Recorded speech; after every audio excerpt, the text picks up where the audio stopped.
Hello, my name is Tania and I will be discussing what roles the governments and businesses play in global environmental issues, if their role is sufficient, and the challenges and opportunities they face to play a more critical role in environmental issues. First, I'm going to start with a theory.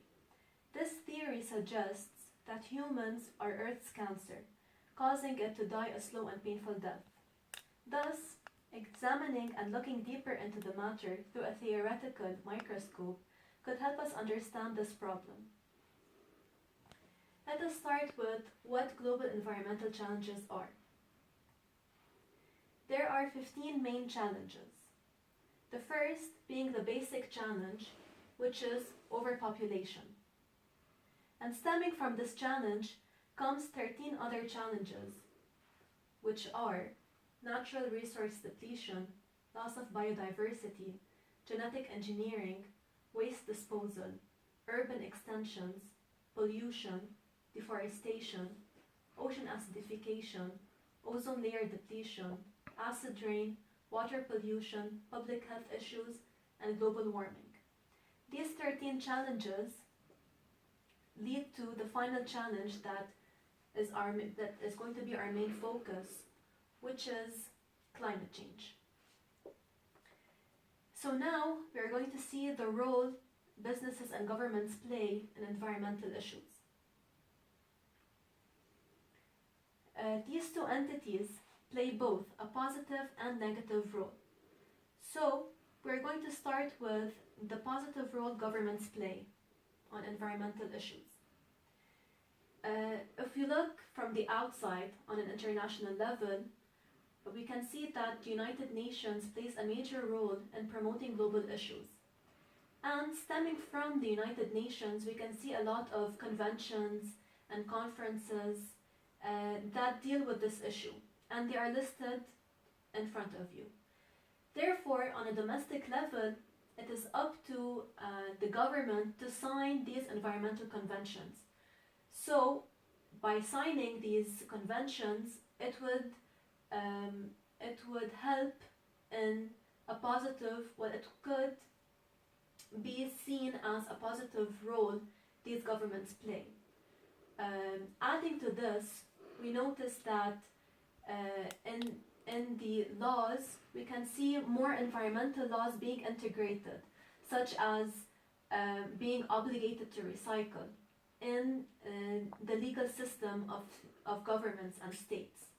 And finally, we can see that there is the intention of planning and organizing better energy systems. So, we will talk about the negative role governments play. And we notice that with positives comes negatives. So, signing and joining treaties is very easy to do, but the governments aren't able to enforce and implement these laws and conventions. Moreover, they're not allocating resources towards fixing the environmental problems. They're unable to separate politics from environment. They're not prioritizing environmental issues in general. They are focusing on short-term results and not long-term results because they want to focus on their personal agenda.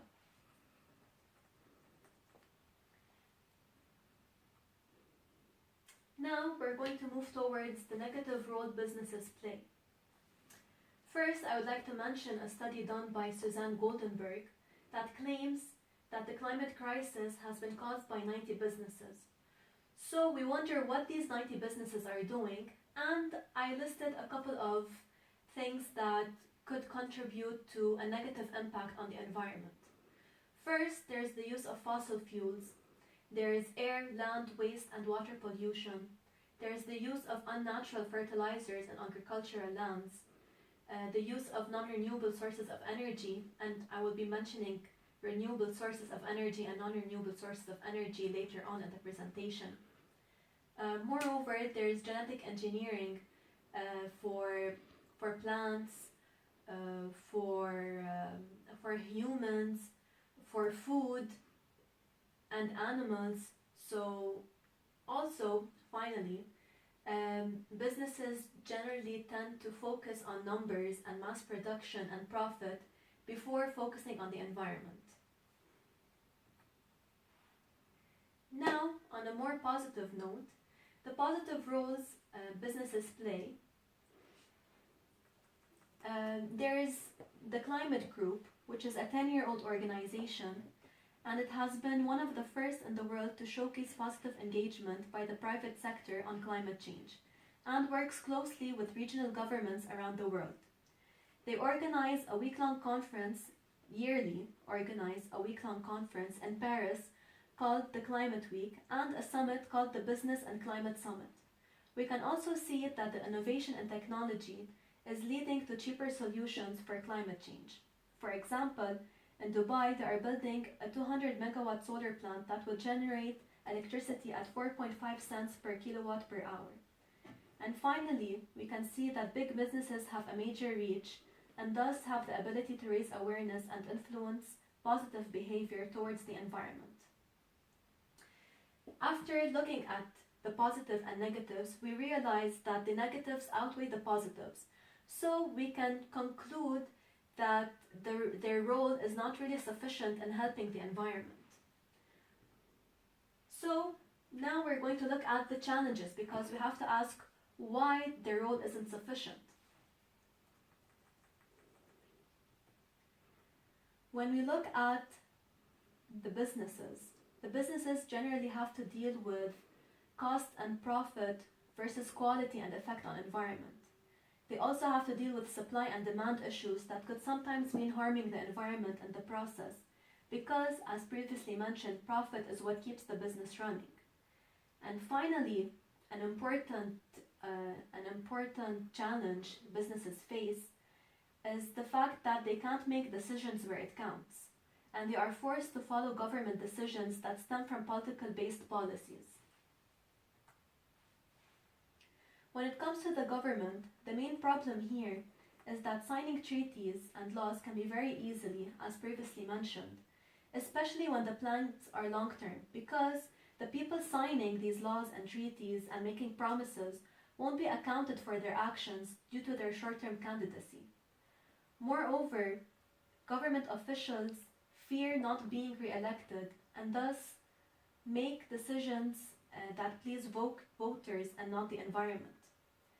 Moreover, spending time, money, energy, and resources on a, between quotations, invisible crisis, which is the environmental issues we are facing currently, it can't take precedence for current visible crises, especially ones that can get them re-elected and dub them as political heroes.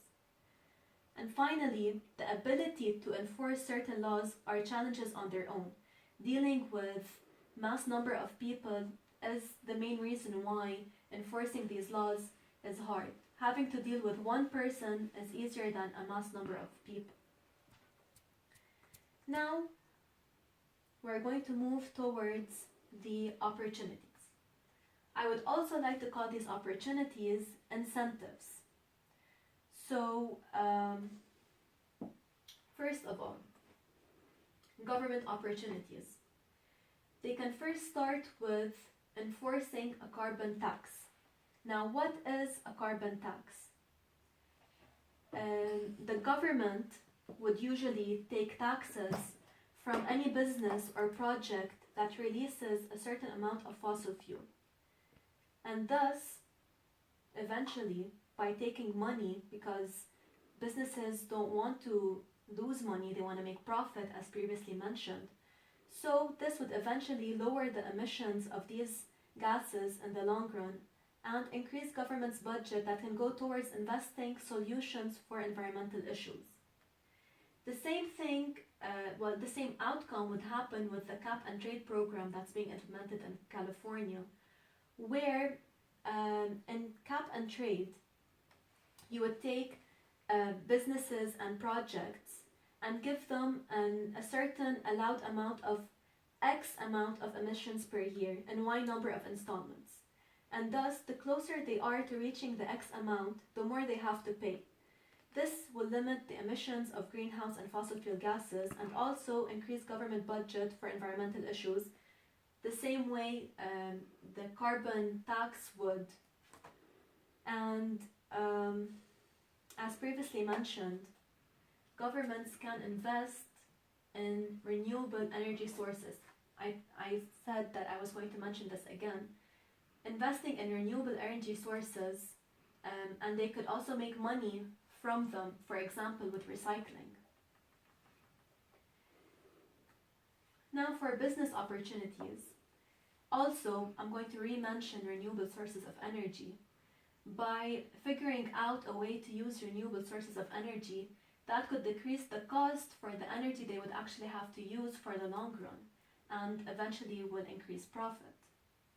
Also, by caring about the environment, the business would increase its reputation, because now the trend is go green and be more involved with the environment. So by increasing the reputation, you would increase the business's assets, intangible assets, and thus would eventually increase the equity, meaning general profit of the business. So we would conclude that more caring equals more money. Now for the conclusion. Both businesses and governments play a major role in environmental issues. However, they circle around the fact that their major influences are the people, their actions, their wants, their needs. All their decisions, everything they aim for is for the people. Without the people, governments won't exist. And without people, the businesses won't exist, because it's the people's demands that supply or that lead to businesses being either profitable or non-profitable. If they make things or products or services that people actually want, they would make profit. But if people don't buy their services or products, then the businesses will go bankrupt. So this concludes that raising awareness with people is the key, and that the people have more power than businesses and governments. So having said that, I would like to conclude my presentation with 2 quotes. The first one is by Jonas Salk. If all the insects in the world would disappear, the world would end in 50 years. If all human beings disappear, within 50 years, all forms of life would flourish. So, power to the people. And finally, this leads me to the second quote, which is, "Be the change you wish to see in the world," by Mother Teresa. Thank you.